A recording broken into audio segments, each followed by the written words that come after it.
ખૂબ ખૂબ આભાર લાબડિયા સાહેબ. શ્રી નિશિતભાઈ ઉપાધ્યાય સ્પિરિચ્યુઅલ કન્સલ્ટન્ટ પણ છે અને આ ઉપરાંત ચેનલ ઉપર અને ફેસબુક ઉપર, યુટ્યુબ ઉપર પણ તેમની ચેનલ ચાલી રહી છે. એનો પણ બધાએ લાભ લેવો જોઈએ, કારણ કે એ ઉત્તમ વક્તા છે અને વર્ષોથી આ સમાજ ઉપર અહેતુક કૃપા કરી રહ્યા છે.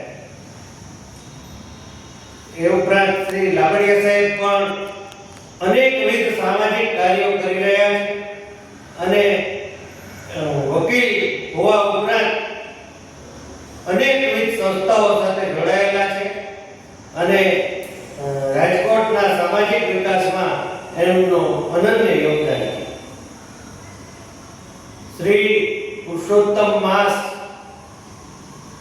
એટલે બધા માસમાં ઉત્તમ માસ, અને એની અંદર જે કહે છે કે વ્યતિપાત યોગ આવે છે ત્યારે જે પુણ્ય કરીએ છીએ એનું આપણને અનંત ગણું પુણ્ય પ્રાપ્ત થાય છે. એટલે કહ્યું છે કે ભક્તિને કરવી હોય તો રાત થઈને રહેવું પાનભાઈ, રહેવું ભજનમાં લાગી રહે. આપણે જોયું છે કે નરસિંહ મહેતાએ પણ કહ્યું કે ભાઈ ધન વૃંદાવન, ધન લીલા, ધન બ્રજના વાસી રે, અષ્ટમા સિદ્ધિ તો આંગણે ઊભી અને મુક્તિ છે એની દાસી રે. આપણે જેમ કહીએ છીએ કે નિષ્કામ કર્મયો, ભલે આપણે ભક્તિ કરીએ પણ ભક્તિ કરવાવાળા ભક્તોએ ક્યારેય એમ કહ્યું નથી કે મારે સ્વર્ગ જોઈએ છે, મારે મુક્તિ જોઈએ છે, કારણ કે એમ કહ્યું કે મુક્તિ તો એની દાસી છે, એની મેળે મળવાની જ છે. તમે જો એ એકદમ ચિત્ત પરોવીને કોઈ પણ કામ કરો, એનામાં એક તદ્રુપ થઈ જાઓ, તમને બહારની વસ્તુ દેખાય નહીં. એમ કહે છે કે નરસિંહ મહેતાએ જ્યારે હાથમાં મસાલ પકડી હતી ત્યારે એનો હાથ આખો સળગ્યો. આપણને તો સેજ પણ અગ્નિ અડે તો પણ આપણને કાંઈક નો કાંઈક થઈ જાય.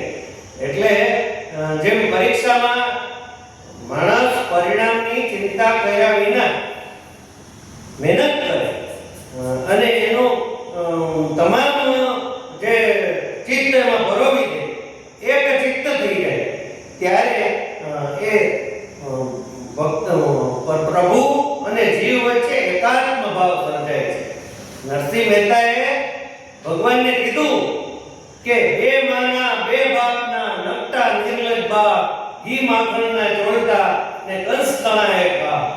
ક્યારે કહ્યું? એમણે ભગવાન સાથે એકાત્મ ભાવ સર્જ્યો. એણે હુંડી લખી નાખી અને આખા જૂનાગઢને એમાંથી જમાડી દીધું. સામાન્ય માણસ હોય તો ક્યારનો એને જેલમાં પૂરી દીધો હોય કે એની ઉપર કાર્યવાહી થઈ હોય, ત્યારે પણ કાયદા તો કડક હતા, રજાઓ હતા.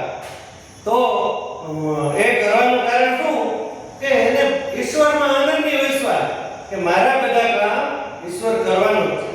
એમ તમે જો શાસ્ત્રોક્ત રીતે પૂજા, પ્રાર્થના, ભજન, જપ કરો તો તમને અવશ્ય એનો લાભ મળે, તમને ભક્તિ પ્રાપ્ત થાય અને જન્મોજન્મ ભક્તિ પ્રાપ્ત થાય. તમારી મુક્તિની ઈચ્છા જ દૂર થઈ જાય. અમારી મુક્તિ જોતી નથી, મારે તો અહીંયા પ્રમાણમાં આવી અને અધિક માસની કથા જ કરવી, તો સાંભળવું. અને એટલે તો આ સંસ્થાઓ વર્ષો સુધી ચાલે છે. એમાં એક સાત્વિક તપ રહેલું છે.